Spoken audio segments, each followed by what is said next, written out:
वक्फ संशोधन bill 2025, BL Verma ने किया खुलासा।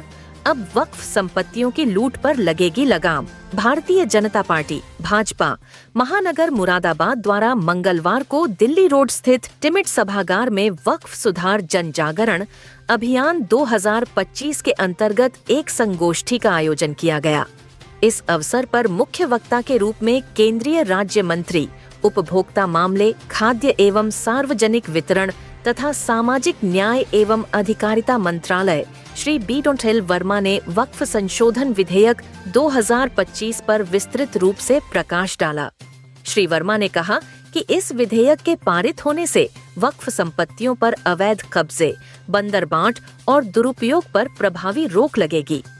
वक्फ संपत्तियों से प्राप्त आय का उपयोग अब गरीब मुस्लिम समुदाय के कल्याण के लिए किया जा सकेगा, जिससे समाज में सकारात्मक परिवर्तन आएगा। उन्होंने यह भी बताया कि पहले वक्फ बोर्ड किसी भी जमीन पर दावा कर सकता था और भूमि स्वामी को यह साबित करना पड़ता था कि वह जमीन उसकी है।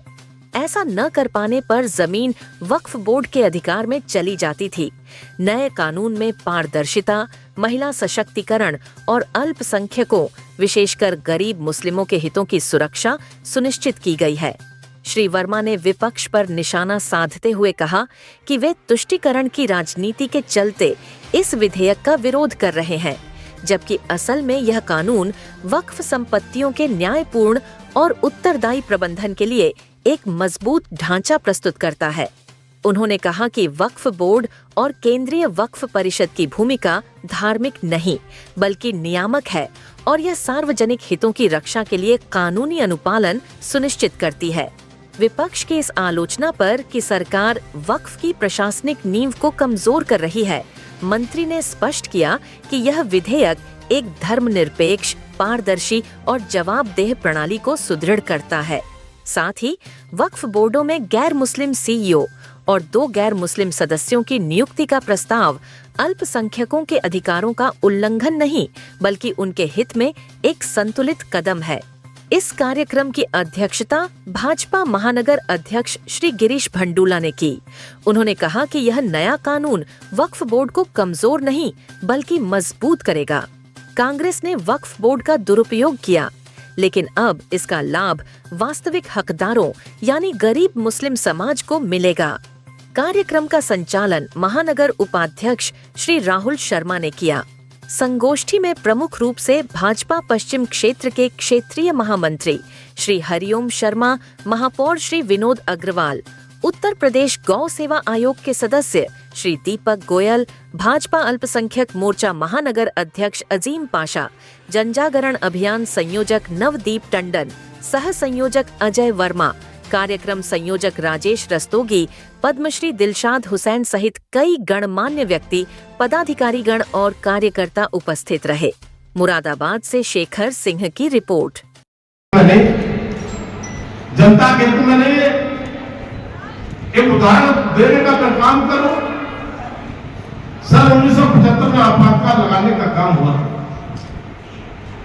उस समय प्रधानमंत्री इंदिरा गांधी जी थी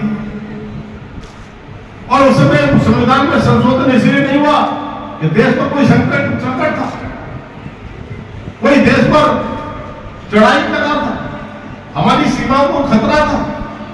केवल खतरा था उस समय की तत्कालीन प्रधानमंत्री इंदिरा गांधी को अपनी प्रधानमंत्री कुर्सी बचाने जाने का खतरा था। इस देश ने लगभग 21-22 महीने तक आपातकाल झेला। अब इलेक्ट्रॉनिक प्रकार के संशोधन, तब मैं कहूंगा कि भारतीय जनता पार्टी की एनडीए की सरकार ने भी संशोधन किए। यह बड़ी संख्या में हमारी मुस्लिम बहनें बैठी। आप देखिए 3 तलाक की प्रथा, न जाने कितने ऐसे मुस्लिम कंट्री वहां पहले कब की खत्म हो गई, लेकिन हमारी मुस्लिम बहनों के लिए, ये मुस्लिम बहनों के लिए 3 तलाक की प्रथा खत्म नहीं हुई। ये संशोधन करके हमारे प्रधानमंत्री मोदी जी ने हमारी मुस्लिम माताओं बहनों के लिए ये प्रथा खत्म करने का। तब मैं कह सकता हूं उसी में से, क्योंकि मुझे आज विषय पर बोलना है, बहुत लंबी चर्चा नहीं करनी। मुरादाबाद मेरा पड़ोस का जिला, वैसे तो कई बार आना जाना, पिछले चुनाव जब हुए थे कनकन के, तो हमारे पुराने महानगर के अध्यक्ष बैठे हैं।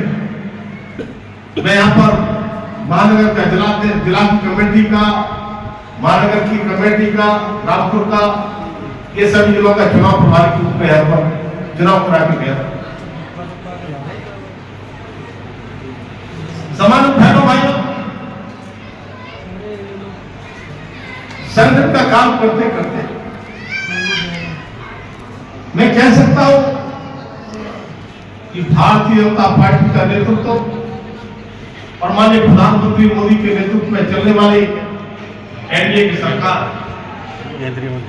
जनता के हितों में फैसला लेने के लिए कहीं कोई कंजूसी नहीं करती है, दिल खोल कर फैसला लेती है।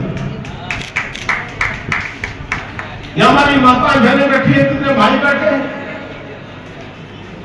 2014 में प्रधानमंत्री पद का जो जिम्मेदारी उठाया माननीय मोदी जी ने, उसमें उन्होंने कहा कि मेरी सरकार गरीबों को समर्पित। जिस प्रकार से गरीबों को, महिलाओं को, किसानों को, युवाओं को काम हुआ है, उसी का परिणाम है कि 25 करोड़ लोग ऐसे जो गरीबी के दलदल में फंसे थे और गरीबी के दलदल से बाहर निकालने का काम हुआ। और आदरणीय मोदी जी हमेशा कहते हैं, कहा था, सबका साथ, सबका विकास, सबका विश्वास और सबका प्रयास। तब मैं कहूं कि बिना किसी भेदभाव के लगातार सबके लिए काम करते करते, जो मेरा मंत्रालय का परिचय दिया, एक मंत्रालय सामाजिक न्याय और अधिकारिता मंत्रालय है, तो दूसरा मंत्रालय उपभोक्ता मामले, खाद्य एवं सार्वजनिक वितरण, 5 किलो फ्री राशन देने का काम होता है, वो भी हमारे मंत्रालय से होता है। 81 करोड़ 35 लाख लोगों के लिए निर्बाध रूप से बिना भेदभाव के माननीय प्रधानमंत्री मोदी के नेतृत्व में 5 किलो फ्री राशन देने का काम होता है। आपको फ्री राशन कोई जाति, धर्म, भेदभाव के अनुसार नहीं होता। जो जिसके नाम जिसमें आते हैं उनके सबके लिए 81 करोड़ रुपयों से ज्यादा भी होते थे।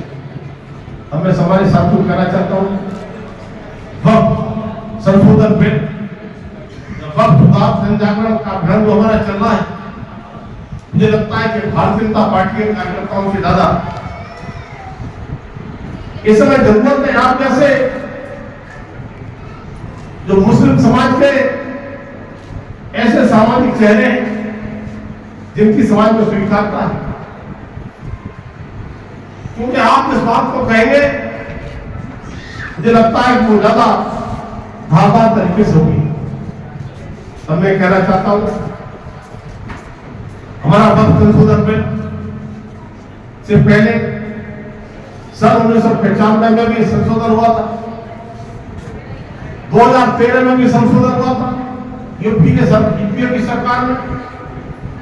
तब मैं चीजें गिनाना चाहता हूं आपके लिए कि हमने क्या किया है और यूपीए की कांग्रेस सरकार ने क्या क्या किया।